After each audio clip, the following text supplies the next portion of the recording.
It's the greatest podcast in the history of the world. It goes high up and under the full 40. Becky's taking a ripper! He has a bounce, he crosses 50, he pins the ears back, and he drills the goal! All the latest news and views from around the VAFA. Here's the big man! The big guy. He's done it again! This bloke extracts some of the finest! All thanks to Mequicare, proud partner of the VAFA. Makes a name for himself with these long bombs from outside the arc. It's a long bomb from outside the arc. This is for the love of the game. You can tweet that and hashtag it bloody good. Hello everyone and welcome to For the Love of the Game, the official podcast of the Ammos. We're here all thanks to Mequicare, Joe Pignataro, Paddy Grindlay, and he's back from the hospital bed. Jase and Bennett.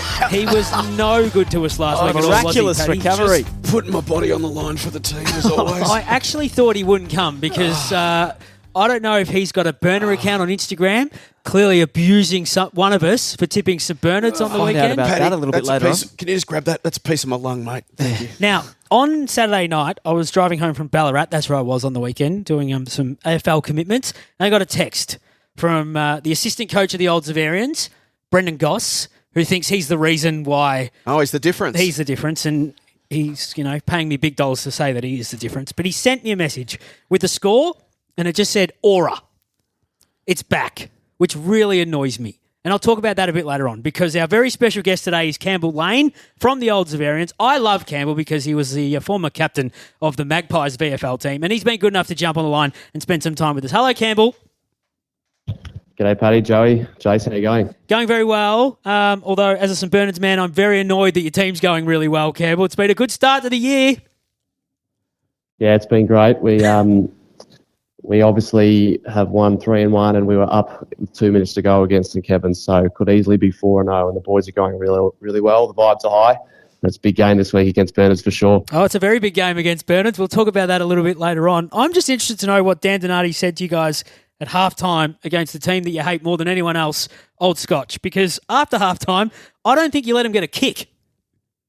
Yeah, I think we really put the foot down after quarter time, to be honest. Scotch started really well with the wind, and similar to last week against Haileybury, it showed great maturity of the group just to stick to what we know and know that we're a really fit team, and we definitely put the foot down going out after half time. And Nutsy's got a big focus on our tackle pressure this year and our forward 50 tackles. I think that's come to the fore the last few weeks. 18 goals to 2 after quarter time, Paddy. Extraordinary. Unbelievable stuff. Campbell, you've obviously had a long VFL career with the Magpies. You're back full-time. We haven't seen too much of you at VAFA level. How have you found the Old Xaverians? How have you found the competition? It's been really great, to be honest. I've loved being back at the VAFA. I always try and play as much as I possibly could when I was at VFL. Always tried to qualify for finals, but I just love the league. I just love how every game feels like it's really important. Week 1 was a big game, and then week 2 was St Kevin's, and then week 3 big game against Haileybury. They were going really well, and then it was Scotch at Scotch. Next week it's Bernard at Bernard's, and then it's Brighton. Every game feels really important, and as a club that missed out on the finals just last year, it's really great to play in big games consistently, and I'm loving it. At VFL level, you spent a fair bit of time in the back half playing at Collingwood and a little bit of time through the middle of the ground. Tell us a bit through your role at Old Xavs, and even before you got to VFL level, what sort of roles and positions were you playing in the lead-up, and are you kind of reverting back to your natural habitat? Yeah, I was played mainly through the midfield in the under-18s at Oakley Chargers, and then when I got to VFL level, really developed my ability to run, and then my best position is definitely on the wing. So any chance I got to play wing at VFL level, I took that with both hands. And the nature of playing in a listed environment at VFL is you sort of have to be flexible and get moved around a lot. And that was my role for a while. So coming back to Old Xavs, back to my best role on the wing and really enjoying it. Campbell, I read the press release when you decided that you weren't going to play with Collingwood this year and you were going to play solely with the Old Xaverians. And your president, Matty Cosgrave, who was an avid listener to this podcast, mentioned that when you do play with the Old Xaverians, the senior side is a much better team and we look forward to having you on the park every single week. Have you found that your own form, just the fact that you can focus solely on the Old Xaverians in the first 4 weeks of the year has been even better from a consistency and freedom point of view than having to play your role 1 week with the Old Xaverians and then the following week you're back in the Collingwood program? Yeah, I've really enjoyed the flexibility and the freedom just to run and try and use my strengths as much as I possibly can. And my form has been pretty solid so far this year. But just looking to execute my role as a captain first and foremost as best I possibly can. And, hopefully assist us and keep stacking these wins. Now, as I look at this team, there is still a handful of names on there that obviously a lot of people will recognise if they've covered the Amos and the Old Xaverians in the last few years. I speak of Charlie McIsaac, Marcus Stavru, Alex Trigar, yourself has been around for a while, Sammy Ralph's been around for a while. But I look at a name here that I'm pretty certain. He told me in September a couple of years ago he's never playing again, he's retiring. He's got the best hair in the competition too. Dennis Simiopoulos. Why is Dennis back playing, Campbell? I'm not sure. He told me something very similar 2023 pre-season and then last pre-season. So I'm not exactly sure, but we absolutely love playing him. We're still a relatively young group, despite the names that you reeled off there. And Dennis just adds real experience to the group. He's obviously a premiership player in 2016, so he's played in big games for the footy club. He knows what this footy club's all about, and he's just integral. And he's in great form, to be honest. Last week, I think 27 and 2 goals against Haileybury helped get us over the line.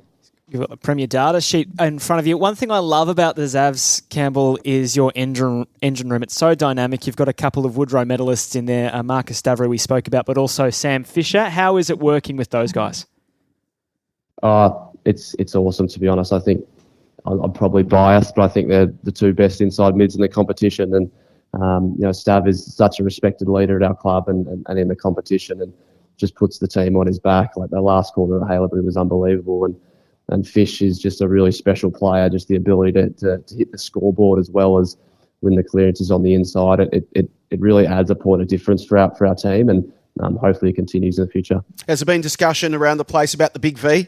Big V jumpers up for grabs, Campbell, and would you be interested in pulling on the Big V if the opportunity arose?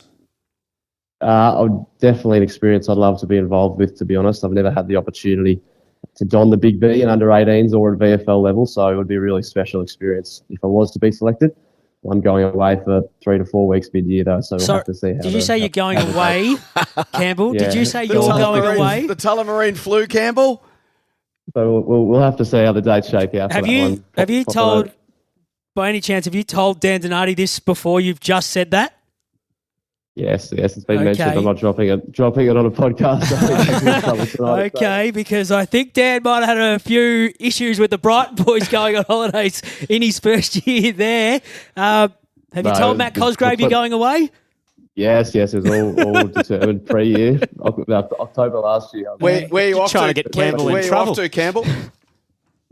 Just whipping over to Europe for a couple of weeks, which will be great. So all I'm saying is I don't want to get Campbell in trouble, but all I'm saying is we're talking about the Red and Black Mafia. You do not want to upset the big wigs at the table if they're finding out on a podcast, Jase. Before you get to Europe, a couple of massive games coming up this weekend, St Bernard's, and then the week after, Old Brighton.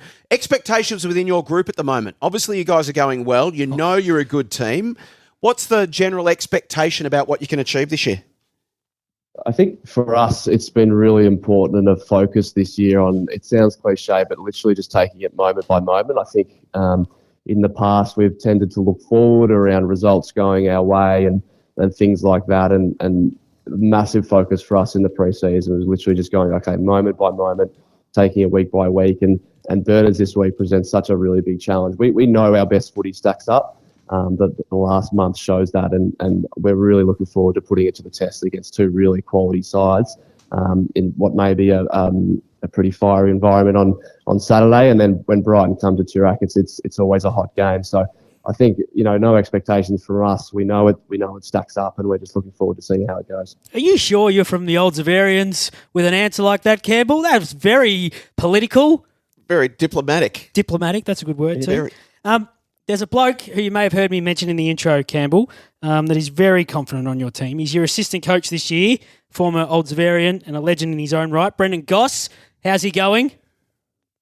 Yeah, he's going very well. Every time we go to an oval, he quickly tells us how many goals he kicked there. There we go. Very confident Campbell Sports Ground last week, and TH King, I think he kicked many bags. So, no, he's going really well.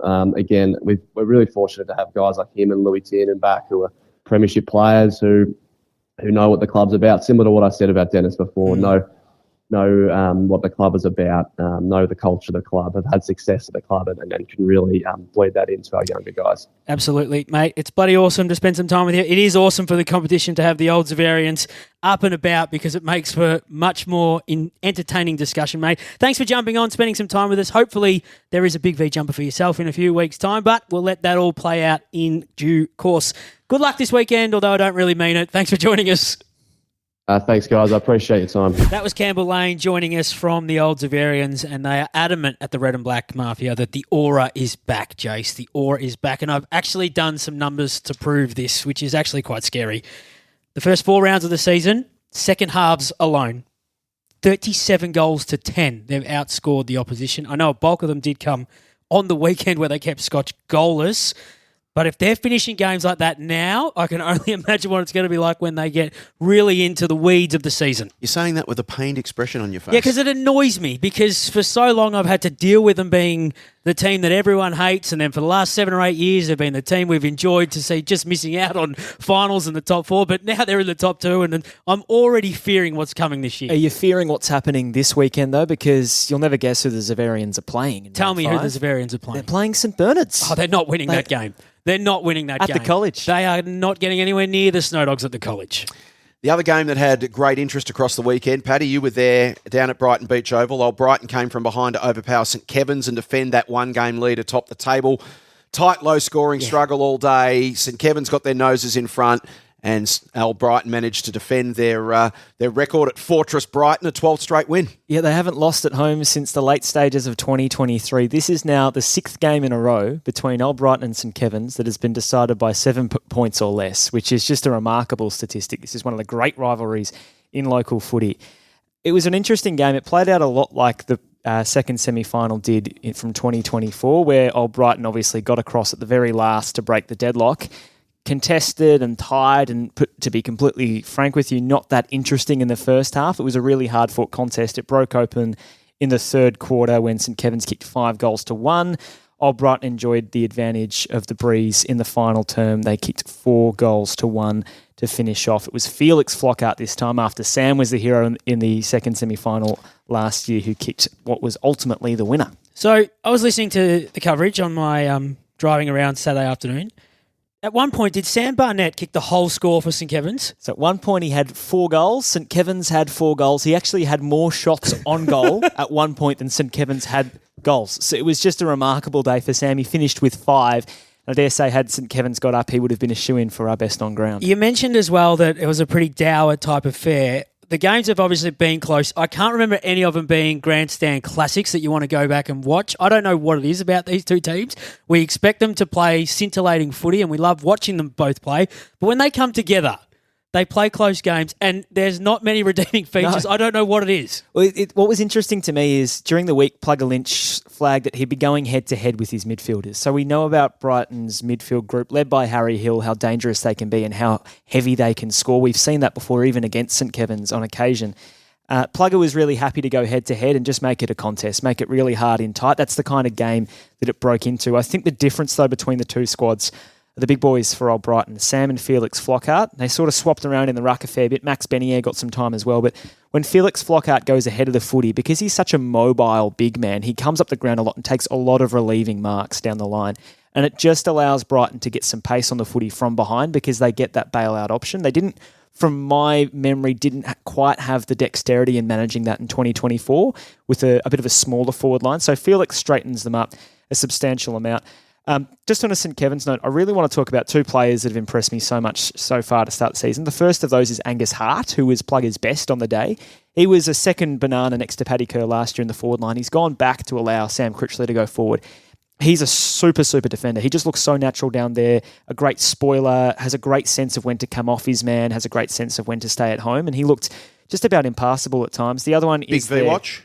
I think he's probably on the watch he hasn't list? got the same level of, I'd say, big name notoriety as some defenders in the competition, but he looked very natural. So I think if he wasn't on the agenda, he now is. And the other one is Hamish Reimers, who's doing a really stellar job with Billy Coates, not in that team yet. He was running on the weekend, Billy. He was the team's runner, so he's not too far away. But Hamish Reimers has come into ruck. He's been their reserves ruckman for a long time. Just looks like a guy who you could plug into any other club around the amateurs that needs a ruckman and he would fit in so naturally. He just unfortunately has the big V ruckman of last year in front of him. But a big shout out to Hamish and Angus from St Kevin's. Round 4's other thriller was at Harry Trott as St Bernard's continued their impressive start to 2025 with a gritty 7-point win over Collegians. It was high scoring and free-flowing early, 11 goals in the opening term between the two teams. Snow Dogs led by a kick at quarter time. The game tightened up a bit in the second term. Lions kicked 3 goals to 2. They were a point up at half time. They then threatened to open the game up. They kicked the first 2 goals of the third term, but then the Snow Dogs responded with a couple in a minute. The arm wrestle continued. Collegians by 3 points at the last change. Lions struck first in the final term. Dylan Thomas goal got them out to a 10-point lead. Then 2 close-range goals from Ben Huggard put the Snow Dogs back in front. Collegians hit the front again thanks to Alex Lukic. He kicked his 4th at the 16-minute mark, but credit to St Bernard's. They refused to yield. They took a 1-point lead via Charlie Vague, pouncing onto a ball in the goal square at the 22-minute mark, and then Luke Delizio took a great courageous pack mark and slotted his set shot from about 30 out to seal it for St Bernard's. Matthew Watson, we've been talking about, kick 5, so he's finally had that sort of breakout game for Matthew Watson. Lukic kick 4 for the Lions. And the Snow Dogs, well, they've won all 3 of their away games. The Minestrone Travellers. In the opening month, we were talking about, I remember you whining and complaining. You don't have to remember. I was about to tell you again. Sooking it up about how they're on the road for 3 games of the first 4, and they're 3-1. The 3 games they've won have been the away games. Because it's an us against them mentality. You've stitched up the Snow Dogs, you personally, as the scheduler. I'm blaming I didn't you, do the Jake. fixturing. You put the Snow Dogs on the road in the first month game, the toughest draw in the competition. 3-1. The only one game at home was against the grand finalists of last year. I mean, it couldn't get any tougher, but I'm so glad that they got over the line against Collegians. I'm so glad they stayed with them throughout the afternoon because there were different times last week where Old Brighton were able to get on top of them and they weren't able to get the ball out of their back half to the point where they couldn't really get Matt Watson in the game last week, so he got sent down into defence, and maybe even just him getting a couple of touches last week helped in him getting his hands on the footy in the front half and kicking a bag on the weekend. Got sent a stat by our man Hugo Higginbotham, who says that Matt Watson's had 9 shots on goal this year for nine goals. So that's the picture of efficiency. He loves him, by the way, Hugo. He calls him a caller's dream. I said this a couple of weeks ago about him. He just straightens them up ahead of the footy. At times last year, they didn't quite look like they had the scoring firepower up front, but now they've got him and Sibbald and Kalako in the same forward line, and they've figured out the spacing a bit. They look so much more dynamic offensively. Well, Kalako played in the 2s on the weekend. That's how much firepower they have up forward. So 21 scoring shots in the first game of the season, 25 in round 2. They've had 22 on the weekend, and obviously the 12 against Old Brighton. They just didn't get the opportunities they were hopeful of getting against the Tunners last week, but terrific win. And also, as you said, 11 goals in the first quarter, 6 goals to 5. Yeah. I imagine both coaches would have been annoyed because where's our defence, lads? We just talked about Old Brighton and St Kevin's, and this one seemed to be pretty free-flowing. What about for Collegians? I reckon they'd be really disappointed that one at home has gotten away from them. Definitely, and that was a game they could have won. Yeah. It was so close either way, as I mentioned. They were in front in the last quarter, and St Bernard just found a way to get over the top of them. So, and that's the difference between being 1-3 and 2-2, which doesn't sound like much, but it is. When we talk about all the ladders, and we'll go through them all later in the show, just how tight it is between one game either way, it just drops Collegians sort of down or holds them down into the bottom parts of the ladder at this point in time. Just before we move off this game, our man from Cinch Footy who puts the tips up on the Instagram page, which is fantastic, they went up, and someone decided to comment, I'm not sure who it was, clearly never listened to the podcast before, but Joey Pignataro must have shares in St Bernard. Didn't realise my name's on the honour boards up there and they're about to read How could you not? A couple of times. How could you not know that? I don't know how he didn't know that. But, I mean, how did anyone think you wouldn't tip St Bernard's in a game? They were a genuine chance and then they've gone on and won. The bloke hasn't given us a right of reply yet. Has he just gone back into his hole? Where is he? Wait for this week's tips. Oh, yeah. Wait for this week's tips. I think this might make the carousel from our man. I just wanted to quickly, before we do leave Collegians. Don't put up that he's gone back into his hole. I'll go and find him. Something that I've noticed their last 3 weeks, so they had 26 scoring shots against the Blues, 24 scoring shots against the Scotchies, 25 scoring shots last weekend. So I think they've found their range offensively. They're getting the scores on the board. 1 and 2 from that. 2 close losses is frustrating, but they're on the right track. Is Old Haileybury the story of Premier Men so far this season? They continued their promising run with an impressive wide-to-wide win over Uni Blacks at Princes Park. The Bloods controlled the footy, 86 more touches, mainly handballs. They shared it around. They linked it up really well. Turnovers cost the Blacks heavily, 8 goals to 3 off turnover on Saturday.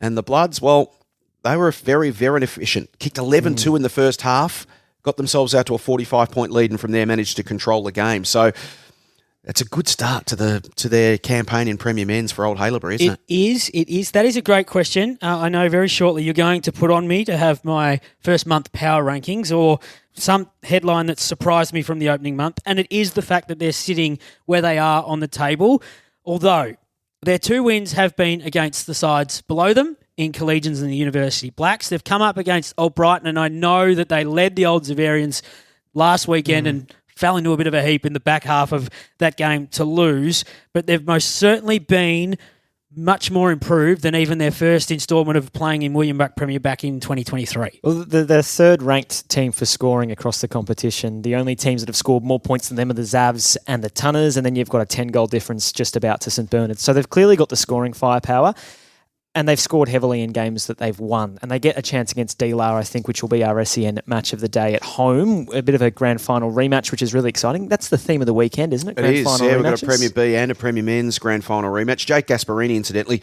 hit the 40 disposal mark on the weekend. 14 contested, 9 tackles, 8 clearances. Ollie Houghton, who is a very talented player, used to be on the St Kilda list. He had 37 touches, 18 contested, 6 tackles, 9 clearances. So it was as much as anything, it was a good performance from Old Haileybury to put last week's disappointment against Old Xavs behind them and not carry that forward. And they came out in the first half on the weekend, as they did last week, and took control of the game. But this week, they didn't let the opposition back in, and they went on to post a very promising win and a win that certainly helps their percentage. And I always think this looks helpful when you look at a score sheet and you see 8 individual goal kickers. A nice spread, couple coming from the midfield, couple coming from their small forwards. They didn't have the one key pillar out of the goal square that needed to kick 8, 9, 10 goals, Paddy, for them to have a win. Well, this is the thing, and it was very similar last year when they were in Premier B, is that they could pretty much get score from a real variety of guys. Like Dara Sekal kicked 5 against the Tunners back in round 2, and I think he's been deployed in defence apart from those games. So they have this ability to really chop and change their forward. Look, Andreas Stefanakis is playing for them at the moment. Yeah, he kicked 3 on the weekend. So he's a really dangerous small forward. The likes of Harrison Jones and Charlie Harrop and Matthias Rose kicks goals from the midfield. Coney Gooden-Wardner. Yep, he so kicked 3. he comes in from the reserves and hits the scoreboard straight away. So they have no issue running up the score. So I think what we'll probably look for me, for the Bloods, for the rest of the season is how they shape up behind the footy against some of the more high-powered offences. Final game of the weekend was Melbourne Uni Oval. Uni Blues hosting D-La Salle. The Blues have been, as they seem to be every year, riding the roller coaster a little bit. It's hard to sort of pin them down and get a handle on exactly where they're at. They've had a tight loss and then a tight win and then a 6-goal loss to the Blacks, who have also been a bit up and down. And when D-La led them right throughout the first half, despite the Blues dominating territory, it felt like another one of those days that maybe the Blues could be in for a frustrating afternoon, one that slipped through their fingers. But they responded with a much better third term. They powered to the front. They kicked 5 goals to 1, took control of the game. D-La left to lament sort of lax defensive work around the stoppages. The Blues kicked 4 second-half goals directly from stoppage, and in the end, that ended up being the difference in the game. And they'll head to Old Haileybury now, D-La, this week for the Premier B Grand Final rematch, even more determined to collect the 4 points, given that they couldn't hang on to the lead against University Blues and ended up falling. So they're zip and 4. The story again for the Blues, first-year player Darcy Churgwin, who we talk about every week, he's had another 44 touches. 15 contested, 7 clearances. Mitch Lloyd was outstanding with 32. Ryan O'Meara, great for D-La with 34 touches and 11 rebound 50s. Obviously had a lot to do down back. And Tom Filipovic continued his good form, had another 28 touches. So slow start from Uni Blues. Matt Smith said that they were off the boil a bit in that first half, mainly poor skill execution. Costly through some turnovers. Second half looked a lot more like the style they want to play, although they were still a bit wasteful in front of goal. It was a step in the right direction. Nick Highland, looking for positives, said, look, he thought we controlled the game in the first half. We defended the ground the best we have all year. We moved the ball pretty well for the majority of it, but let ourselves down with that last ball going inside 50, so we didn't get bang for buck on the scoreboard. Proud of the young group's efforts. We're still getting better week to week. Challenge is to sustain the effort and the intensity for 4 quarters against quality opposition, and that always is the challenge when you step up a section. Yeah, 14 scoring shots to 5 after half-time, advantaging the Blues. So that's the thing with D-La. It's just, I think you get done in Premier footy through your lapses, and it's how long those lapses go for and how well you can defend when you're not controlling the footy. From what I saw from D-La 2 weeks ago against St Kevin's, when they sort of fell away, it was quite easy, I think, for St Kevin's to move the ball around the ground and attack them from a variety of angles. So I'm looking forward to seeing how they've worked on that this week against the Bloods. So we talk about St Bernard's on the road from a 3-0 perspective to start the year. the Uni Blues have had 3 home games and they're 1 and 2 from the start that they potentially looked at and go, right, we're at home. We can springboard into this season. They've gone loss, win. They're just a bit too up and down and inconsistent for mine. They've got the still Sam Grimley and James Stewart in that forward line. It's not getting any easier. They're going to the TH King Oval this weekend to take on St Kevin's, which will probably be a dour affair that probably suits them, Paddy. The way they go about playing against St Kevin's seems to suit their style of footy. Well, when you look at Stewart and Grimley, you don't think third least scoring team in the competition, which is what the Blues are at the moment. Only D-Lar and the Blacks have scored fewer points than them this year, which I think wasn't the problem last year. They actually had no issues scoring. So they've had that problem. Their defence seems really solid. Again, I think they're in the top 4 for defensive teams as far as points scored against goes. So, yeah, I'd love to see them connect a little bit more inside 50. So we're a month in, Joseph. Yeah, yes, Jason. I want your power. I want your power rankings, your revised power rankings, 4 weeks into the season after a month of footy. All right. So for those who weren't listening in the first one, I had St Bernard's, the Old Xaverians, St Kevin's, and Old Scotch. And then you blokes scoffed at me and said you can't have St Bernard's, so I put Brighton in as my 5th team. Somehow, I don't know how I can't have St Bernard's in when they're currently 3rd on the table. You can have them in now. Oh, I can have them in now. Yeah. All right. So my updated after round 4 is St Bernard's still in there. This is in no particular order, Sench, so don't put these as gospel, but St Bernard's still will win the premiership. You don't feel they're going to drop off? No, not yet. Not yet. If they do, I'll say it. And I'll have no qualms in saying it. St Bernard's, premiership favourites in my eyes right now. The Old Xaverians are still thereabouts, and I keep getting feedback now from them. They send me messages on a Saturday afternoon. This is how arrogant they are. The aura is back, they reckon. And they send a scoreboard and say, aura. That's all they do. It's going to be, your phone's going to be hot on Saturday afternoon when St Bernard's play Old Xavs. I think I'm getting a new number after this weekend. Might be a good idea. I know they've had a 2-2 start, but I'm still going to trust Anthony Plugger Lynch and St Kevin's. The season is all about qualifying for them, so I'm going to keep them in. And I've got to change Scotch out and Brighton in at this point. I'd love to know what the bloody hell happened to them on the weekend. They don't kick a goal after half time. The reigning premiers. 18 goals to 2 after quarter time. Now, if you want... personnel based, they did have a bunch of, I think they had, 2 or 3 first gamers and a second gamer as well. Okay. So they are blooding some young kids, and that just takes a bit of time to gel and learn defensive structure and system, etc. Okay. But as we said, the watch on the X factor around Old Scotch at the start of the year was their VFL listed players and their personnel and who do they actually have in week to week. And there are going to be occasions where they're going to, lose some key players and come up against the best teams. And that makes life difficult, doesn't it? It certainly does. Now, the biggest problem with losing like they have is their percentage has gone down to 82. Now, I know there's still 14 rounds to go, so there's no alarm bells just yet, but you have to make up a few games now and thump a few teams to get back to the likes of 122, 196, 193 of 3 of the top 4. So there. At this point in time, you've got the reigning premiers missing the finals. Yep. Unless you say to me, well, we're not going to accept your St Bernard's thing, but that's on Paddy to decide. Why would we ever say that? I'm just looking at Scotch's scores conceded and how it's increased every week, which is a bit of a worry. We did actually note this, Joey, in round 1 against St Kevin's, where they looked home and hosed and just took the foot off the gas a little bit. And he wasn't happy about that, mate. No, he wasn't. And St Kevin's were able to at least make them sweat a little bit. He brought the margin back to 14 points. What about your top 4 at the moment, Paddy? Do you agree with Has it changed at Joey? all? I haven't changed mine yet. I still think Scotch will work it out. I've still got St Kevin's and Old Xavs. I feel comfortable sticking with that as my grand final tip. And then I have Brighton and Scotch. I feel a lot more sure about particularly Brighton at this early stage. What I saw on the weekend, the way they managed that game and what they've added in particularly Felix Flockhart has compelled me. Have you seen anything other than St Bernard's from outside the top 4 that you guys look at and think, well, you know what? They could put themselves into the finals mix here. So we're talking Old Haileybury Blues, Collegians, Blacks and D-Lar are the others that are sitting outside at the moment. For me, Old Haileybury's the one. I think considering how much time they were ahead of the Xaverians at such an early point in the year when the Xavs have looked so dynamic and we saw exactly what they can do on the weekend. We saw it back in round 1 against D-Lar. I think for the Bloods to hold them for as long as they did, to be able to be ahead for such a long time, yes, they lost the game, but I think they'll learn a lot from that. So I think they appear with St Bernard's to be the two teams most likely to jump in, I just think Old Haileybury have more avenues to goal than the Snow Dogs. For mine, the surprise is the Old Xaverians could lock into a double chance by the middle of the year. Right. That would be the surprise of where they're at right now. They've got the Snow Dogs this week, Brighton, Blues, Collegians, Dealer in their next 5, which will take them to the mid-year. I feel like the way they've started, albeit that 50 points they kicked against St Kevin's where they did go down by 3 points, they're my sort of mid-year surprise. If they're winning 3 or 4 of those, they'll finish in the top 2 and they'll annoy the hell out of every single person. Next up, Premier B. Oh, finally. Paddy's Power Rankings. That's coming up next on For the Love of the Game. Are you looking to grow your business? William Buck are more than just accountants and advisors who can develop strategic growth plans for your business.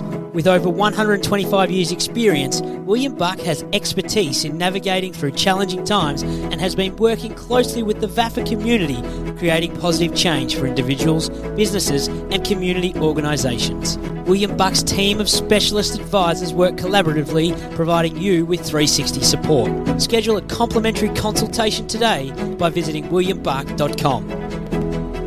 Keep up to date with everything that's happening around the VAFA by subscribing to our socials. We're on Instagram, X, Facebook, LinkedIn and TikTok. Join in the fun with the best pics, videos, stories and reels from around the competition. Send us your best and we might share them around the league. VAFA Socials. Search VAFA and VAFA Women's on your favourite platforms. This is For the Love of the Game, the official podcast of the Ammos. We are turning our attention to Premier B now, Paddy. It was a convincing win by Old Carey on the weekend. 60-point winners over the Caulfield Grammarians. Before we welcome in our special guest for Premier B, the coach of the Panthers, just give us a quick little synopsis on this one and what you like from what you saw out of Old Carey. Well, Old Carey, 3 goals in the first half, 16 goals in the second. So a true story of two halves. Caulfield short a few on the bench. But it just continues off a wonderful start to the season from the Panthers, who have had no issues adjusting to the pace of Premier B. And to tell us all about that is their coach, Luke Giles. Hello, Luke. Hello, boys. How are we? Give us your review of the weekend, mate. You were so impressive in that second half. You've had such a strong start to the season. What's been behind your 3-1 beginning to life in Premier B?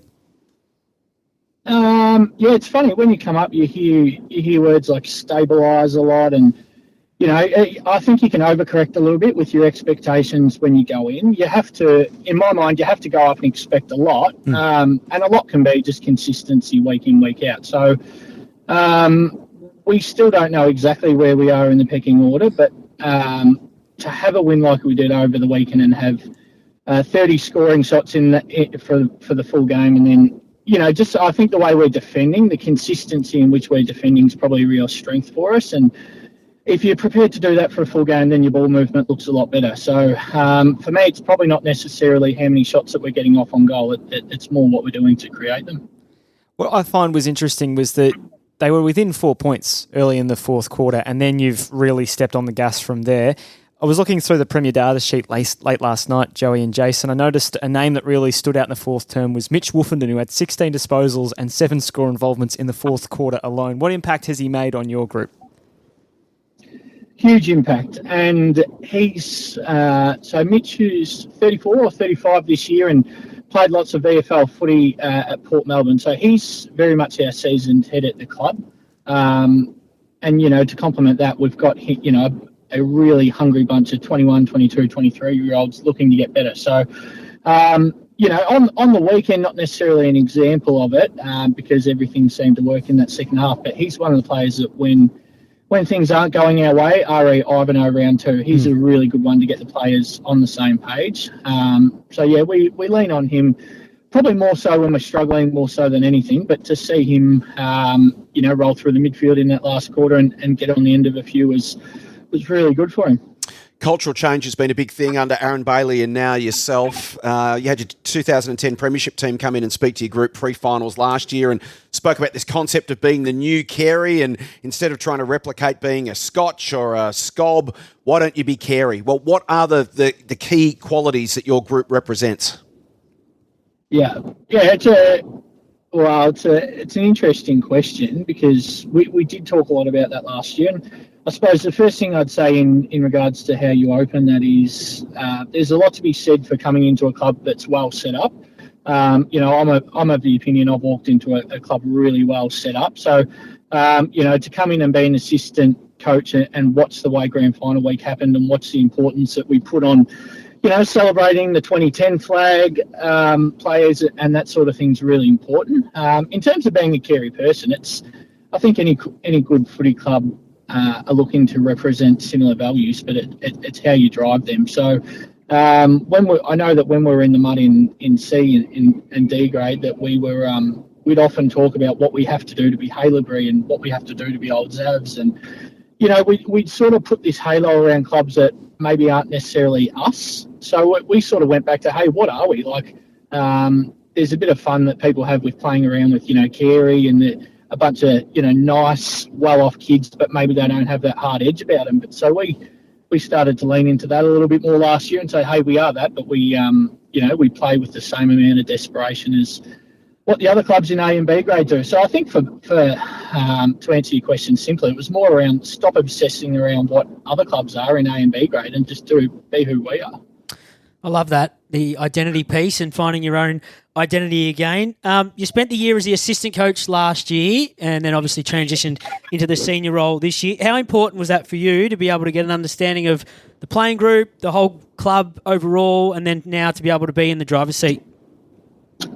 Oh, it's so important. It's everything. And, you hear a lot about, coaches saying they'll be better in their second year and then even better in their third. And it's definitely not a cliche. To have that 12-month period where you're not spending, the time between November and February trying to learn all the personnel, players and coaches and what makes them tick, in that time, as opposed to actually driving your standards and picking up where you left off and talking more about the footy side of things rather than building them connections. So, to get everyone in a room in November last year and say, hey, yes, we know what each other are about, we know what we do well, but can we actually, narrow in on what we want to be as a footy side and continue to get better on, the things that are actually going to win us games as opposed to just building that straight up connection between coach and players and coach and other coaches at the club. Speaking of things that are going to win you games, have you added layers to the game plan? I know last year you and Aaron and the coaching team worked on what you called the bubble, which was a bit like Collingwood's 2023 web, where you'd focus on winning the secondary stoppage more than the first and be the number one pressure team, and you certainly did that last year, and that led to your premiership success. Have you added much, changed much from what was doing last year to this year under your control? Well, yeah, I mean, I would say that there's similar concepts. The language has probably changed a little bit, and probably the things that we emphasise and celebrate a little bit more have changed a little bit. I'm of the impression that any good coach will tell you that you can have your most influence over the way you defend. If you've got the right players and you've got the right personnel, then providing your coaching, selfless running patterns and empowering the players that can use the footy well, the ball movement will largely look after itself if the defensive stuff's sound. So it's probably, for me, I've stripped it back to more of an emphasis on our defensive systems. The way we defend in close space defence, and then the ability to defend as a team when sort of the ball's in our front half. And if we do that, then I know we've got good enough players that'll make good decisions and our ball movement will look really good. And sometimes the coach gets a bit too much credit for the way the ball movement looks on game day. It's more of a result of the defensive stuff, I think. So, Luke, when I spoke to you before the season started, you mentioned that you felt your scope for improvement was huge, and that you were also, and I found this interesting, in year 2 of a 5-year plan to get back to the very top of the VAFA. I've tried to sort of note to you a few times when I've spoken to you across the year after you've started well, like, do you feel like you're ahead of that year 2? Do you feel like you've maybe advanced? And you've been really steadfast in saying that there's no change in expectation. You're still in the infancy stage. Why, I suppose, are you taking that view? Well, I mean, I think history says that when you want to move up another division, so when you want to go from C grade to B grade or B grade to A grade, you need not your senior club ready, but you need your whole club ready. So I'm of the impression we're a good enough side to, really challenge at the end of this season. So I would say that, but I think as a club, if you're talking about the whole club approach, we've got a lot of work to do with our twos. And that's probably why I call it a 5-year plan. We've had a light shine on our win on the weekend, but probably what gets glossed over, and it's not something that you love talking about, but our twos got beat, and we got beat fairly comfortably. So we want to make sure that we're having days where we're beating the good sides, over our ones and twos before we really get excited about going up a division. So I think the managing expectations side of it's largely probably due to the whole club approach. If you say to me, do I expect to win every week, including playing Ivanhoe and Trinity this week, then the answer is a clear yes. And if we don't win, I'm disappointed. I'm not getting in a room and saying to the playing group, hey, it's okay, we're part of a 5-year plan. We're pissed off about it when we don't win, and when we do win, we're not surprised. It's probably a more holistic thing with the whole club in terms of that 5-year plan, rather than what we're doing on a Saturday afternoon at 2:00. Take on Old Trinity this weekend at 2:00 at Daily Oval. That's going to be an absolute rip snorter of a contest. Luke Giles, thanks so much for your company. Thanks, mate. Great to spend some time with Luke Giles, the coach of Old Carey. Thumping win, as we said. As part of that chat, 60 points over the Caulfield Grammarians.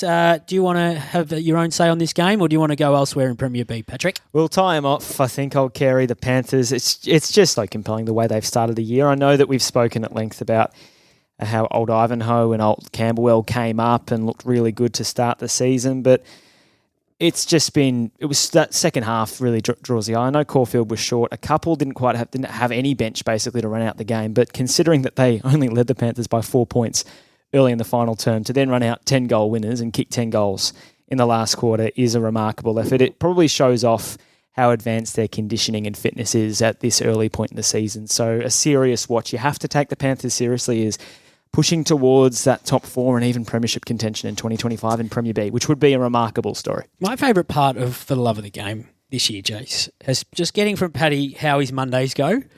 When I look at the scores and think, I wonder how he went, chatting to Donald McDonald, chatting to Nathan Brown at the old Melburnians, chatting to his man Con at Williamstown, Jared Geeshan at Old Ivanhoe. Who was your favourite to speak to this week? Well, the Old Ivanhoe-Williamstown CYMS game is a really interesting one because it appeared that Old Ivanhoe had done its work pretty much entirely. They kicked the first 7 goals of the game. At one point, I think they led by nearly 10 goals. And then Williamstown CYMS kicked 9 of the last 13 goals. Old Ivanhoe finished up with their goal kicking at the 20-minute mark of the third quarter, and they got within 14 points at the final siren. So that's an interesting story, I think, with the Hoers because they're 4-0. They've made the pace. They've got Alex Murkov and Paddy Naish and Billy Murphy and Charlie Naish who are all firing, but they are having these lapses which are costing them. So they had to come from behind to beat Old Carey at home. They've let the game go pretty much at the 20-minute mark of the final third quarter, against Willie. Jared Geeshan put that down to their intense pressure style. So they were really focused after what they thought was a bit of a sleepy game against the Melburnians, where they were probably lucky to escape with the win at Elsternwick Park. But they really wanted to focus on being physical, putting pressure on the opponent, working hard to stop them, and setting up defensively, being hard to score against. And that was certainly the story for 2.5, 2 3/4 quarters at home. And then they probably ran out of gas a little bit to play that style. They weren't able to keep that level up, and that's when Williamstown came rattling back, I suppose, not quite into the contest, but certainly shortening the margin up by the final siren. I think Contez Oglu's probably learned a few things from that part of the footy. He noticed that his team was much more effective when they were going direct to goals. They got Old Ivanhoe over the top a little bit.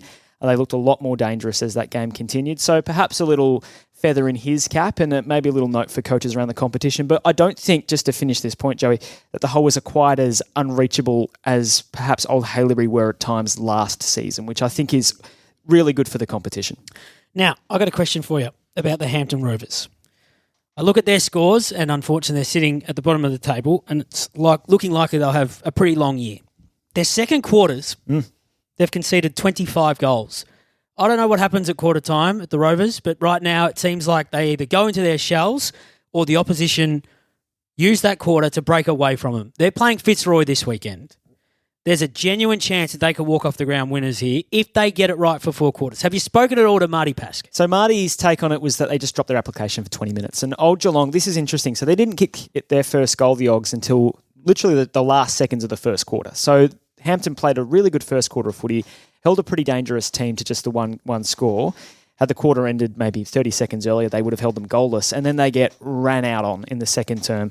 They end up kicking 7-1, the Ogs. So it's just the application thing. It's a little bit what we mentioned about D-Lar. If you drop your game just for a little bit, you've got to be able to defend and not get scored against. And they're just having some issues with that, the Rovers.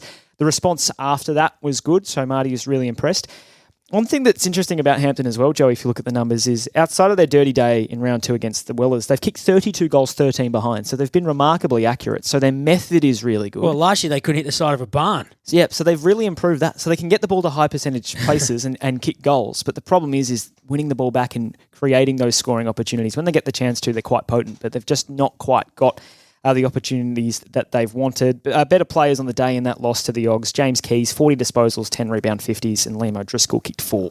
44-point win in the end for Old Geelong, which looks good on paper, but I get the feeling that Nick Dixon probably wasn't totally delighted with the way his side played. Yeah, the first quarter wasn't happy with the contest stuff, and that's probably what they like to set themselves on. They really worked on that at quarter time, made clear what they wanted in response, and then that helps get their outside part of the game going. They've been able to bring a lot of younger talent into the team. Nearly a third of their side is 20 years old or younger. Nick Dixon is stoked about that. One of those younger guys who had a bit of a breakout performance on the weekend was James Adams, who had a season-high 27 disposals.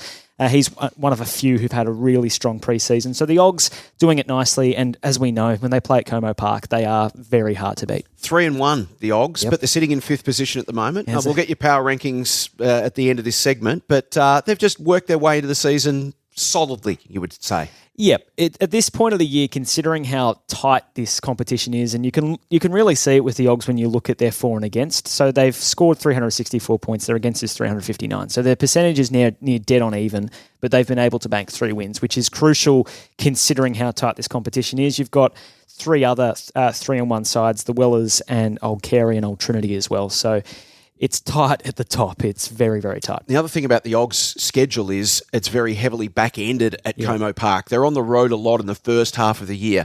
So if they can keep banking away wins with that massive ground, as the season gets older, longer, and legs get heavier, they're used to playing on the massive grounds. That could be a huge advantage for them on the run home. Yeah, absolutely. I look forward to watching the back half of the season from the Ogs. Before we move off and get your rankings, Trinity's had 1 loss by 1 point in the opening round of the season.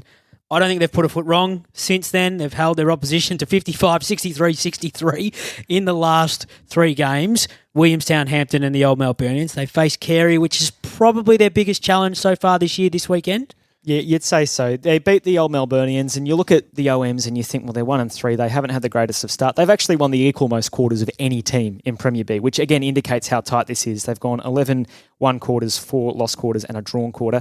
The story was wind management. Sorry? Wind management for Donald McDonald. So they didn't start the first quarter. Is he okay? Yeah, what's going on there? What's that? And he also handled the wind at the ground. I'd love to phrase that one again. We're keeping that one in, though. Sorry, Donald.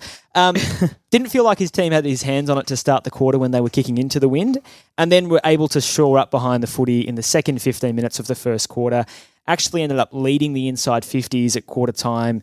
They cut the margin down. It looked like the OMs were starting really strongly. They did this, remember, last week as well, the OMs against Old Ivanhoe, where they started really well but couldn't finish out the quarter. Basically, as soon as the Tees were able to stem the flow, they then pressed on their advantage in the second term, kicked 6-2, dominated disposals, dominated around the footy, dominated marks. The margin would not dip below 17 points until the final siren. Okay. Now, in the pre-season, we asked Paddy for his rankings, and he came up with this silver, gold, bronze tiered thing and went through all 10. Yeah. And then he started I felt like I had to buy some sort of membership subscription or something. Then he started to unlock the other. Sorry for the value. Then he started to trickle into Premier C teams and bring them into the Premier B discussion as well, in case we need to factor them in 2026. What do we want to do with the first month, Jase? Do we want his tiers again? So I've made some adjustments. Some adjustments. So, you tinkered with your tiers. Do you want to go through your tier 10 first? So here are my 10 tiers. Do you want to start with your granite tier and work all your way to platinum, or where are we starting? We're starting. So pre-season, tier 1 was Old Ivanhoe, Old Trinity and Fitzroy. Oh. That was pre-season. Now, tier 1 was gold. Tier 1's gold standard. Yeah, that's top. Yep. Okay. That's going well for me. Tier 2A Tier 2A. Yep. was Old Geelong, Caulfield Grammarians, Williamstown CYMS, and Old Carey. I'm going to need a diagram. Yeah, you said that on the last episode. Yeah. I was Yeah. listening back to it. Don't last tell me you've got Tier 2B instead of 3. Tier 2B. The pencils.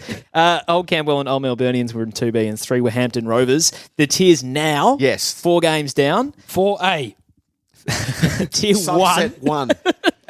Tier 1 is Old Ivanhoe, who are 4 and zip, and Old Trinity, who are 3 and 1. I've got them who are staying in Tier 1. Fitzroy go out. So those two are clear of everyone else? I think those two are the gold standard teams. So even though Old Camberwell are sitting second on the ladder at the moment and 3 and 1? They are in 2A with Old Carey and Old Geelong, so the other 3 and 1 teams. The reason is what Joey mentioned a moment ago with Old Trinity. They've held up teams well defensively. The 1-point losses compared to where Old Camberwell...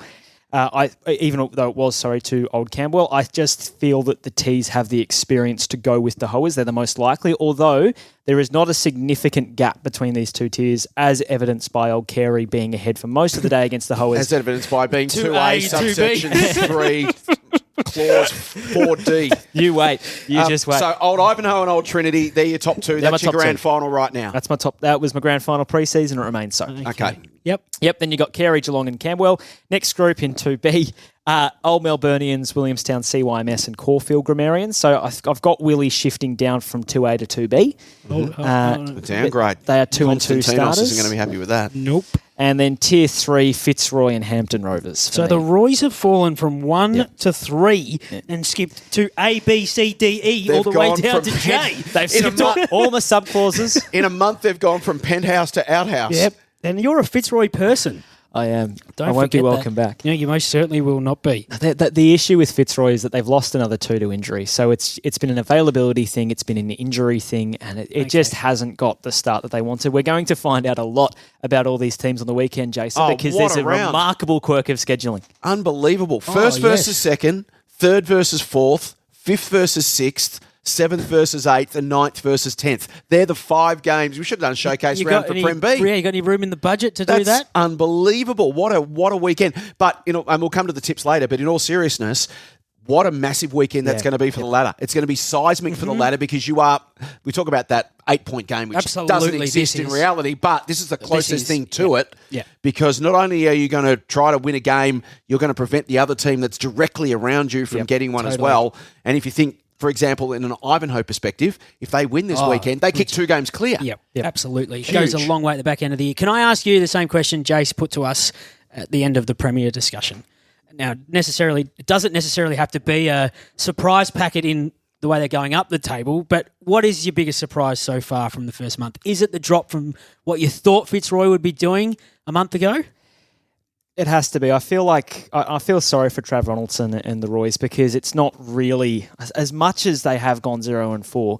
Their footy at times has been quite good, and it has been a lot down to availability and injury, which was the story for a lot of the year for Caulfield Grammarians in 2024. Of course, they just escaped going down to Premier C at the back end of the season. Fitzroy have only had the one big loss, haven't they? You look at the others, they've been 5 goals to Old Geelong, which is in terrible form. They got belted by Caulfield. That was their one, we'll give them a mulligan for that. 20 points Williamstown, 20 points Old Camberwell. I mean, these are all teams that are in the finals mix, and they're getting there and thereabouts. But as we keep talking about, it's those lapses that cost you 3 or 4 goals in a 20-minute period. That's what the Roys have to try to rectify. Yeah, and I think the game that I watched them live where they played against Williamstown, you could see that they're a good and well-organised football team.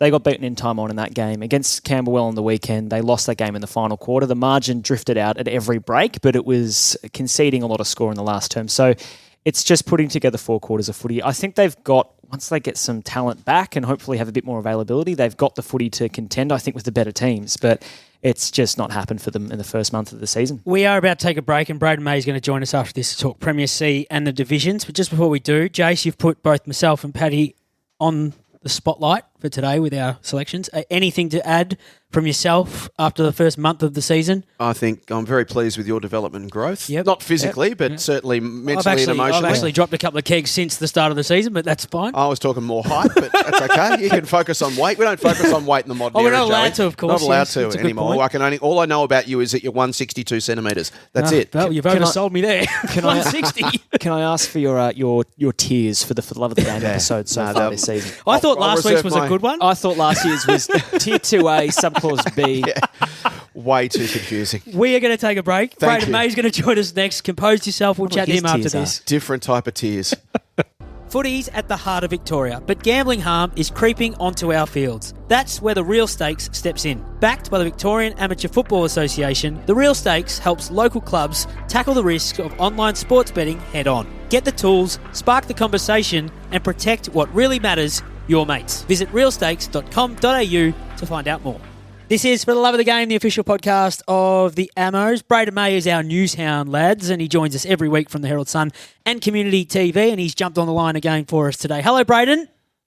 Hello, gents. How are we? Going very well. Now, Jase has put it on both myself and Paddy to talk about our power rankings from the first month in William Buck Premier and in Premier B. As I flip over the page to Premier C, there's a team on top of the ladder that somehow is surprising me, that their percentage is 203. They haven't lost a game. They come from Ajax. Are they your number one seed after the first month of the year? Well, based on form, they would have to be. And I think what really has me excited is that kids just do some amazing things. They just play with a sense of freedom, and I think that's going to hold them in good stead. They're just going to learn throughout the season. But Parkdale Vultures, obviously, they're in second, the other unbeaten side. They're the two standouts at the moment. But again, as we've seen in this competition, if you're slightly off by 5 or 10%, anyone can beat anyone.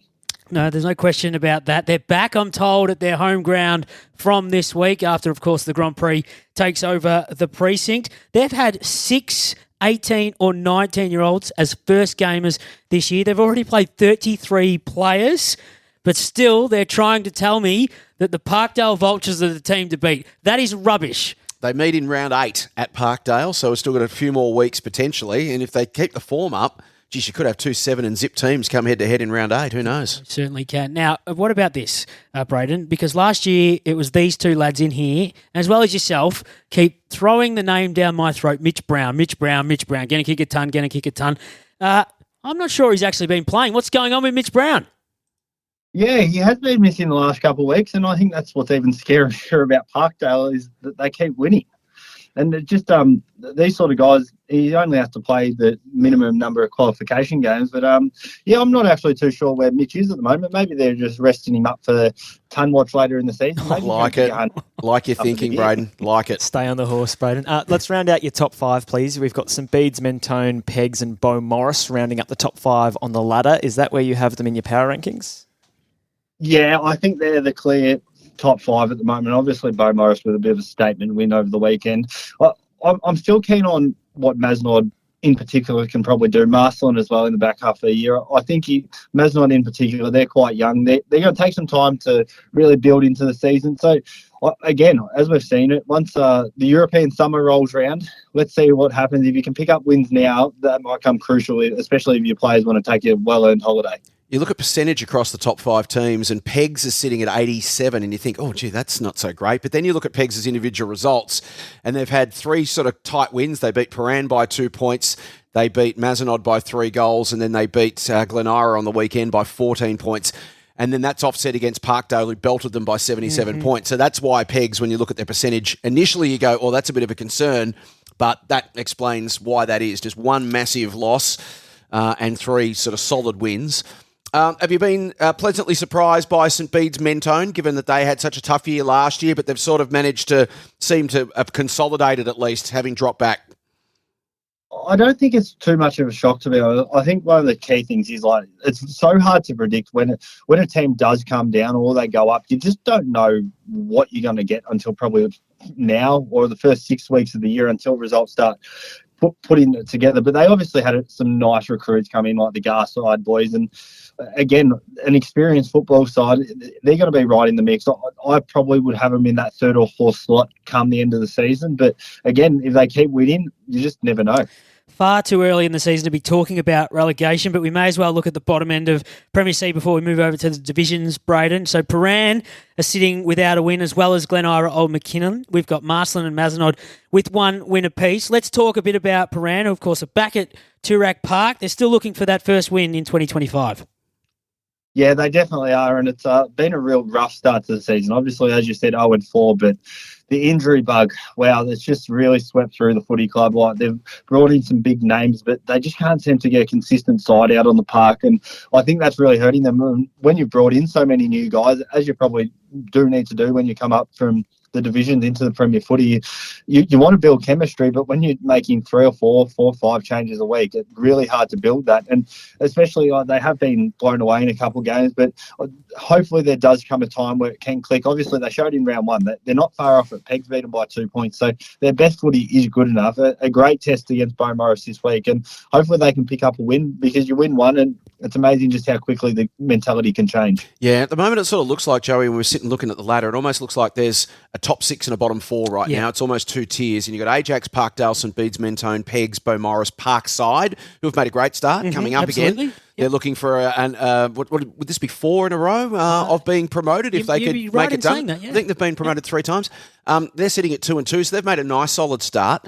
And then you've got the bottom 4 under there. So it sort of does feel like that come season's end, a couple of decent teams are probably going to miss finals in this section, aren't they? Because there's probably at least 6 pretty decent teams. There will be a couple of unfortunate teams, I think, to miss the 4, and that's not stating anything other than the bleeding obvious when it comes to our competition, how tight it can be. The Beaumaris one, of course, fascinates me in the middle of the table. They win another game this week, and they can shoot as high as 3rd. But we're spending a bit of time on this one. Let's move over to the divisions. Brayden, Division 1, we may as well start there. Power rankings, if you can, for that one.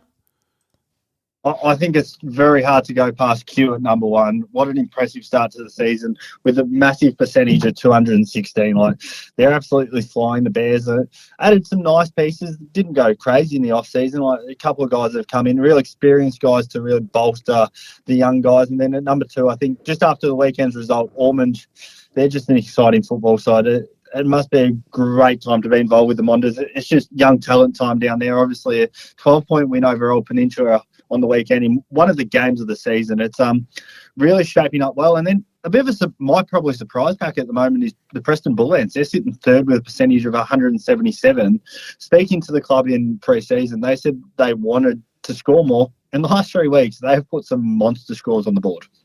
It's interesting, Jase, that you mentioned with Prem C that there's a bit of a split and there'd be a team unlucky to not make finals. It feels the same way in Div 1 because you've got 5 teams with at least 3 wins and percentages of over 120, and then you've got a gap to UHSVU 1 and 3 with a percentage of under 90. So, Brayden, of those 5 teams, who do you like for finals? Oh, I think the top 4 at the moment is really hard to ignore. But again, like as you mentioned, UHSVU, they've only got 1 win, but they're too good of a side to be in the second half of the ladder. They picked up their first win on the weekend, but if they can get rolling, they've got quality, and they could easily go on a run and win 6 or 7 straight as well. I reckon there is a bit of a gap at the moment developing. I would almost say there's a gap of maybe 7. Brunswick have got some quality. It's probably just a matter of closing the gap between their best and worst footy, but those 3 just seem to be breaking away from Derry, Monash Blues and Elsternwick at the moment. In Division 2, the ladder looks exactly the same. All we've done is replace the 10 teams' names, but you've got 2 undefeated at the top with Old Yarra Cobras and Whitefriars, 3 with 3 wins and a loss, West Brunswick, St Mary's and Melbourne High School All Boys, and then you've got 3 with just the 1 win and a couple without a win yet. Brayden, what are you seeing in this section? I might start it towards the bottom end of the ladder here, and a real shock to me is South Melbourne Districts 0-4 with a percentage of 46 at this stage of the season. Obviously played off in the last 2 prelims. That they would have been desperate to go one step better, but they are a long way behind the 8 ball, already 3 games behind the top 4, and it's just a massive gap. But as you said, like, I reckon the top 5 are probably going to be the sides that do battle it out for those 4 finals places. The Unicorns at Melbourne High School Old Boys obviously got the better of St Mary's Salesian on the weekend, so that makes a 3-way tie for 3rd, 4th and 5th. But Old Yarra Cobras at the moment, I'd probably have them down as the premiership favourites with a percentage of 242. And looking ahead this week, Old Yarra Cobras versus Whitefriars, the top 2 teams, Paddy, going at it. Top of the table clash, Brayden. That's going to be one to watch, the 2 unbeaten teams. Yes, definitely. And I think the key thing is I'm still keeping an eye on Whitefriars, and we spoke about last week, how they managed the loss of Sam Kasika, the leading goal kicker. He's one of the leading forwards in this division. But again, all coaches will tell you they want multiple avenues to goals, and at the moment, Whitefriars managed to find that. Division 3, Braden, I see leading your article on the Herald Sun website is the Wattle Park Animals and Glenn Hopkins. How are they going? No, they're going well, obviously. Endured a tough 2024, relegated from Division 2, but they're flying at the moment. Picked up a win over Richmond Central on the weekend, who we've spoken about as a premiership fancy this weekend. And what I love, what Glenn and his side have done, they've just gone back to basics. He just wants to run and carry the footy, move the footy quick, and put more scores on the board. I think as players, when you're involved in footy, you don't want to be playing dour defensive games. You want to show off your skill, just enjoy it, free-flowing footy. That's what we do it for.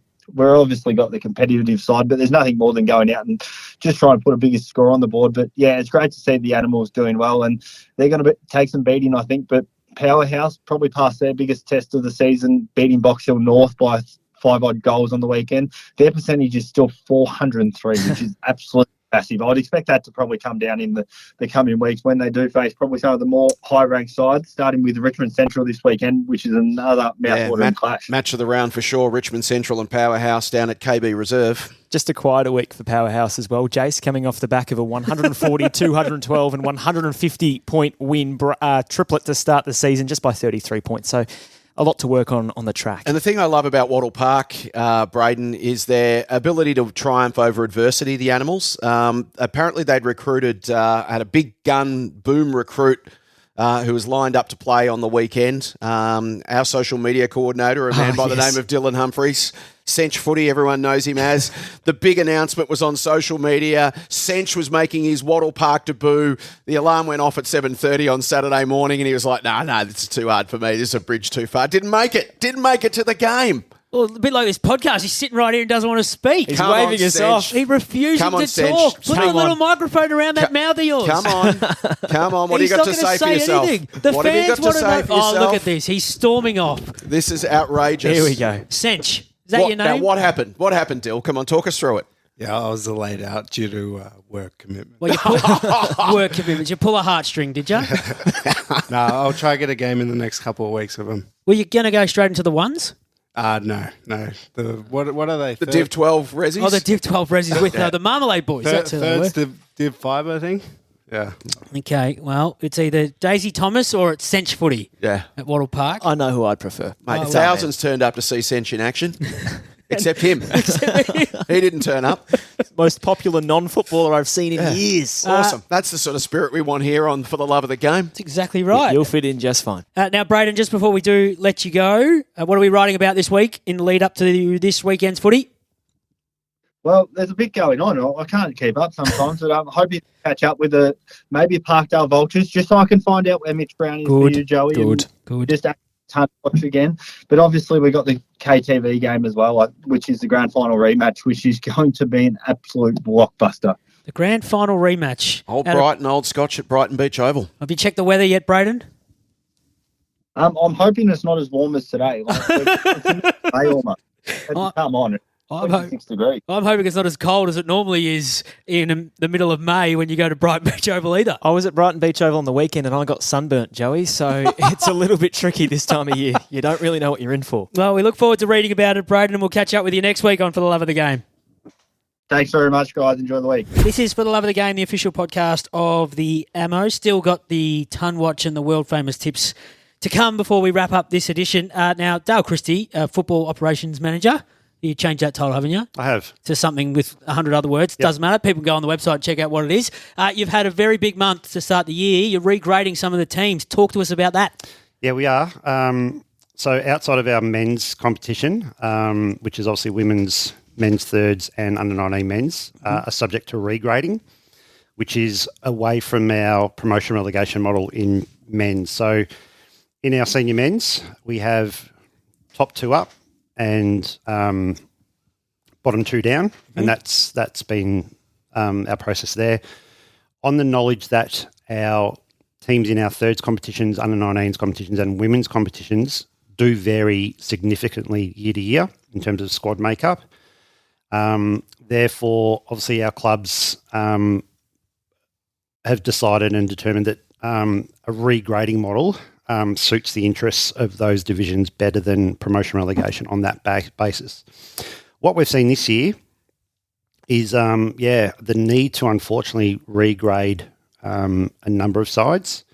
which unfortunately has meant that it's affected every division in women's, including Premier Women's. So we've tried to align our top grades, which is Premier Women, Premier Thirds, and Premier 19s, away from regrading as much as possible. Unfortunately, due to circumstances, this year we've had to change all three. So, yeah, it's been a lot of work, a lot of process, but what that means is that the work that we've got is that we've had to now refixture 16 divisions. Yeah. So give us the headlines. We're going to have an in-depth Inside the VAFA discussion later in the week where we can talk through the entire process, the logic behind it, all the questions answered that clubs and players will have. But from a team perspective, give us the headlines of the big ones this week. So the big ones mainly is Premier Women's. So Premier Women's, we've got a scenario where Melbourne Uni have withdrawn from Premier Reserves Women's. So we've taken them out of Premier Women's completely. They'll go into Premier B. They will also be joined by old Yarra Cobras that are really struggling, so they're going to go to Premier B.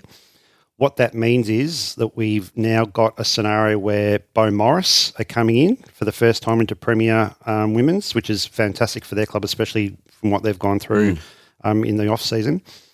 But we don't have anyone else to join them, so it will be a 9-team competition, which unfortunately means there will be a bye. So that's probably the biggest shift and what we don't like to do. But unfortunately, that's what it means. And from a 19s perspective, we're more than likely going to see 2 teams drop out of Premier 19s. They're still being confirmed at this stage. Yep, and that's all in the interest of basically having an even competition that makes sense every week so that 100%. players can turn up and know that they're playing at a level and a standard that suits them. So we don't have player drop-off because one team's getting brained every week by 30 goals and the other teams are turning up and braining another team by 30 goals, which is fun, but at the same time pointless. 100%, and we get that from both ends. We don't want the teams getting smashed, and the teams that are constantly being the ones giving the smashing don't want to keep doing it either. So it does go both ways. Inside the VAFA, separate podcast coming up later in the week with all the inside-out details. Thanks, Dale Christie. Appreciate it. No worries. Thanks, guys. Is your club celebrating a player milestone? Let us know at VAFA Media, and we'll feature it in the Amateur Footballer. We're always on the lookout for stories that acknowledge outstanding achievements and the clubs behind them. Email us at media@vafa.com.au. Been a big show so far, and of course you can subscribe to VAFA Media and get access to all the podcasts and go to vafa.com.au for all the news and views. Before we do the tips, big weekend of footy obviously. What are we covering from a media perspective? Games, rounds, TV, radio, where are we going, Jase? We have got a couple of blockbusters this weekend, which we're very excited about. As we mentioned earlier in the show, it is grand final rematch kind of theme this weekend, round 5. Our SEN match of the day will take us to Princes Park. Old Haileybury versus De La Salle, the Premier B grand final rematch from last year. Joined Paddy and the team from 1:45 there. Old Haileybury and De La. It feels like the sort of game that might just spark De La, right? They've had a very tough start to the year. We know that on form, Old Haileybury will go into this game as strong favourites. But if ever there's a game, Paddy, that might just spark you emotionally, be able to put your previous month of disappointments behind you and just come out and focus on taking on this team that you feel like you owe something from last September, maybe it's this one. It could be, yes. I think they've played good footy in patches, and that's the thing. That sounds far from convincing. Yeah. It could be. We've already got his tip for this, haven't we? Just in the tone of his far voice. from convincing. KTV game, Community TV from 11:35, the double header. It is the grand final rematch of Premier Men's last year, Old Brighton, Old Scotch down at Brighton Beach Oval. And then the other game we're having live streaming on VAFA TV, St Bernard's versus Old Xavs. Oh, boy. Down at the Snowfields. That game's been covered, is it? It is. You'll be able to watch that. Where are you on Saturday afternoon? I notice you're not on my roster here, so... Where am I? Preston City Oval, watching the Northern Bullants and Collingwood. You won't be watching the Northern Bullants and Collingwood in that case. You'll be watching St this game. Bernard's and Xavs will be an absolute cracker. I'll be having a nearest to pin at what time the Xavs people start leaving the Snow Dogs fields. Early. That's when it will be. By the way, just on the De La Salle boys, it's been very tough. They've just had the one win in their last 8 games. And it was their 7-point win in the prelim last year. Over the tees. Now, before we get to tips... Ton watch! Oh, no. God.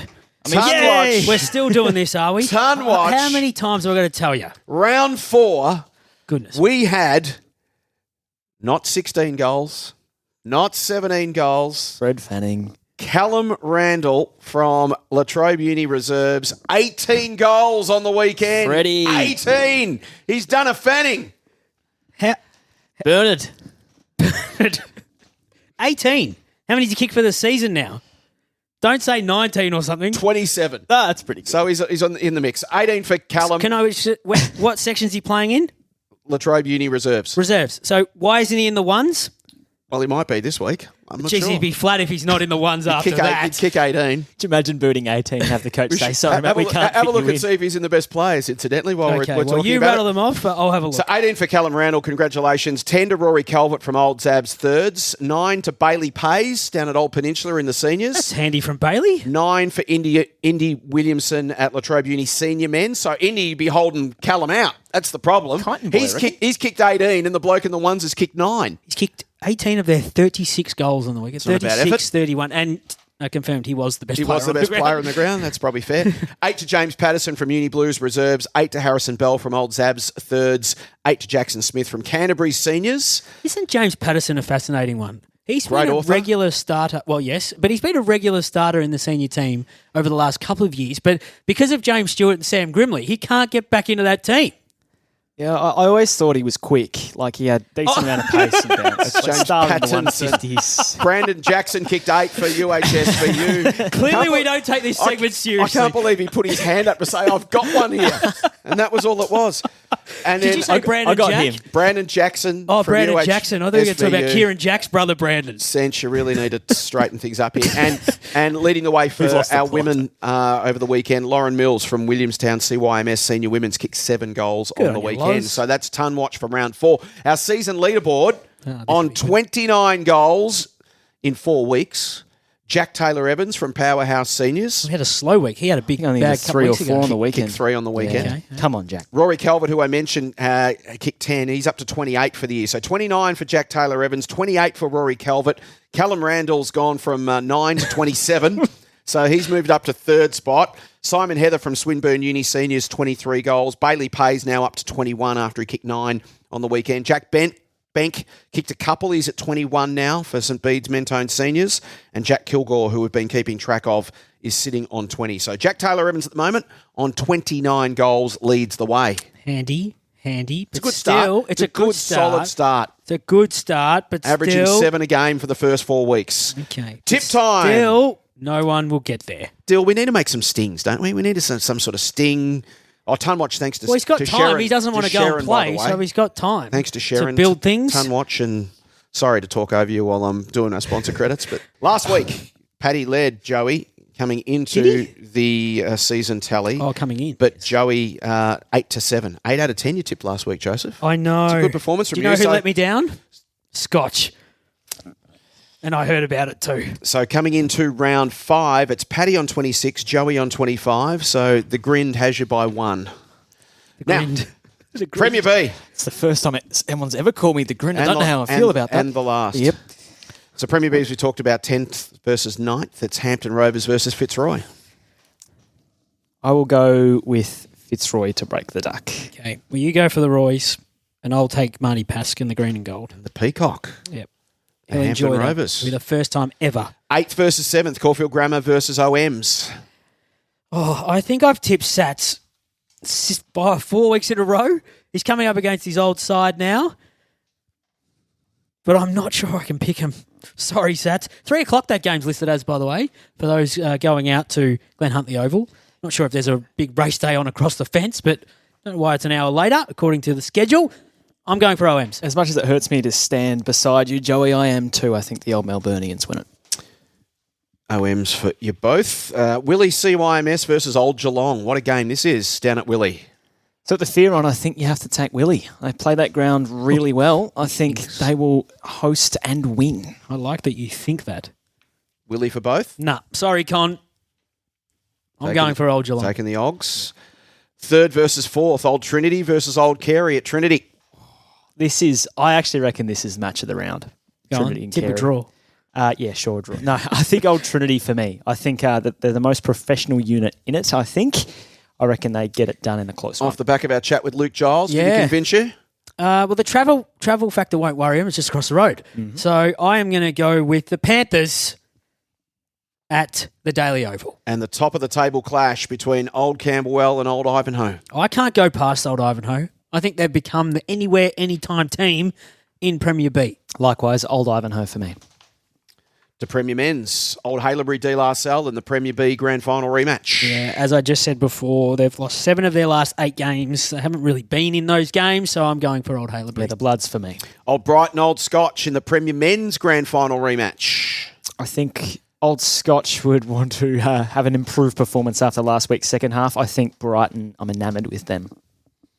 This game's at Brighton Beach Oval, is it not? It is. Yep. The Tunners going for 13 straight at Fortress Brighton. Yep. Lock me in for the Tunners. St Bernard's versus Old Xavs. It's a laydown. Oh, boy. It's a laydown. I got this right last year, by the way. You You did. guys all laughed at me, and I'm going to get it right again this year. I don't think you are. I think the Xavs win. And the final 2 games of the week. So Sorry, I should just say that game for the Gary McAllister Cup. Gary was an important figure at both football clubs, a much-loved individual at both. Sadly, passed away maybe over a decade ago now, but a very important trophy that both clubs play for. St Kevin's versus Uni Blues, TH King. It's a tough game. Yeah. Because as we said in the Premier Wrap, the Uni Blues actually match up really well against St Kevin's. They don't mind a slow slog. But I'm going for St Kevin's. They have to respond off the back of last weekend. Yeah, St Kevin's were very solid last weekend, just unlucky to fall the wrong side of a close game, so I think they rebound. And a final game of the weekend it's the most intriguing and one that potentially has ladder repercussions towards the back end of the season. It's Uni Blacks versus Collegians at Melbourne Uni. I agree. I think it's got real big repercussions for the University Blacks if they drop this game, and I'm going to tip Collegians. They don't mind an upset at home, the University Blacks. Is it an upset if it's at home? Well, to be fair, they've done this before. They have. St Kevin's last year it was, late in the season, where we didn't tip them and they just came out and played out of their skins. I'm taking the Blacks. I think they can do it. They won't be favoured going into this game, but I think they hold their fort. Okay, well, we're looking forward to wrapping it all up again next week, how our tips go. I just remind people, I'm one behind. You are one the behind. Grind. One behind PG. Big day for Masala on Saturday. Brendan Favola turning up to pull on the colours for Masala. So get out there and support Louis that. Twig Reserve. And with Guy Sebastian playing some halftime entertainment as well. Is he? As part of a raffle that was won by a young man named Sam Kennedy for Fev to go out and play a VAFA game at Masala. So great opportunity for Masala to get a bit of publicity, a bit of exposure, some people through the gates. Should be a fantastic day of entertainment. So go along and watch Fev and see Guy Sebastian. VAFA.com.au is where you go for all the write-ups and the previews for this weekend. Massive weekend of coverage, which you can watch on the Instagram, the radio, the TVs, wherever you go. But you know what? We'll come back next week and do it all again.